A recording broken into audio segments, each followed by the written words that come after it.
Hi, it's Karen Q at Patriot Tours NYC. It's Memorial Day weekend, the year 2020, and like many of you, I am stuck at home. Normally, I would be out on Memorial Day weekend conducting my Revolutionary War tour and taking people through some of the oldest graveyards in Lower Manhattan, paying tribute to the Revolutionary War soldiers buried there. Well, of course, I can't do that this year, but I can do the next best thing and record some video for you. So I've decided to do a series of videos, one today and one tomorrow. Today's will be about historic St. Paul's Graveyard, and tomorrow's will be Trinity Wall Street Graveyard. I hope you enjoy them. Please share them, pass them around.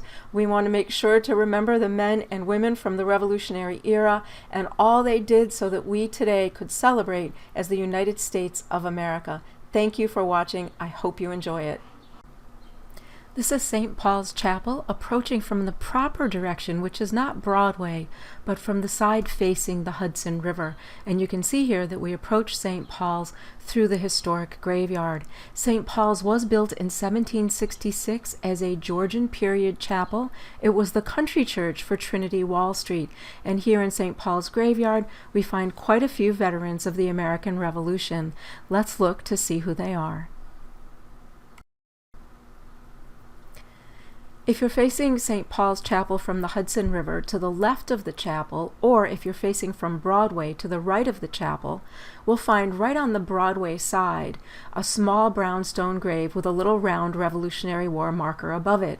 This is the grave of Captain William Talbot, and Captain Talbot was one of New York's young men who decided to fight on the side of King George III rather than on the side of the American colonies. He fought for a British commander named Banastre Tarleton. Some of you might be familiar with the fictional portrayal of him as the villain in the Mel Gibson movie The Patriot. I think his name was Tavington in that movie.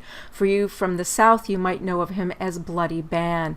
Captain Talbot led the center column attack at the infamous Battle of Waxhaus. He was later killed during the war and was interred here at St. Paul's Graveyard. Remember, New York City was under British occupation throughout the Revolutionary War. So this is Captain William Talbot.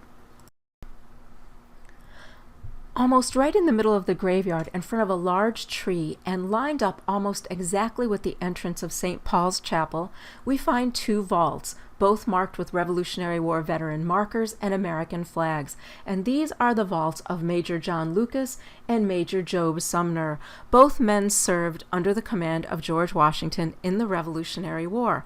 Both men survived the war. Both are founding members of the Society of the Cincinnati, and incredibly, they both acquired yellow fever on a ship in 1789, and they both died of that yellow fever. An amazing coincidence. Two of Washington's commanders survived the war only to succumb to yellow fever a short number of years later. Major John Lucas and Major Job Sumner.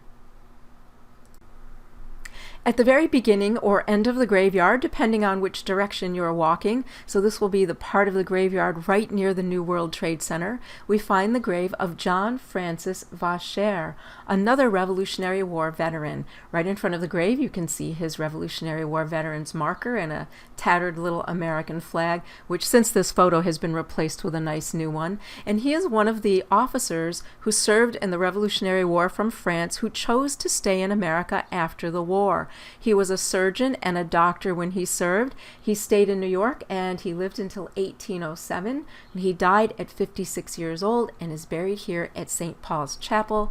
John Francis Bashar.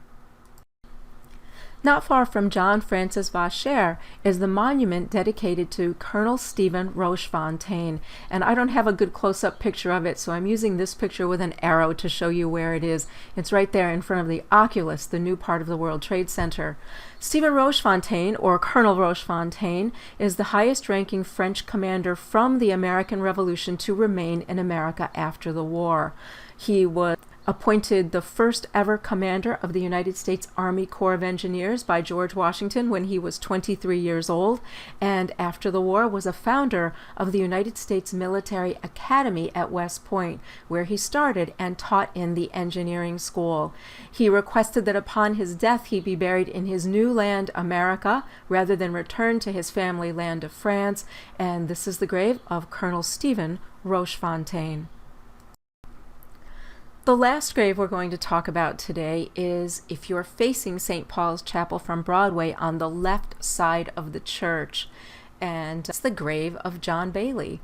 John Bailey, you notice his marker is a little bit different from the others because it isn't a Revolutionary War marker, but it is a marker of importance, and he does have a flag. And John Bailey is the only one I'm mentioning today who is not actually a veteran of the Revolutionary War, but he was a cutler, and he made General Washington's sword, the sword that the commander wore into battle throughout the war. And for that, we remember John Bailey, a member of the New York Sons of Liberty, cutler, and the man who made George Washington's sword. That ends our short look at the Revolutionary War veterans buried in St. Paul's Graveyard here in New York City, and I'm ending our little tour with George Washington's headquarters flag. This flag is in the collection of the Museum of the American Revolution, and I thought it was a suitable ending for our small tour.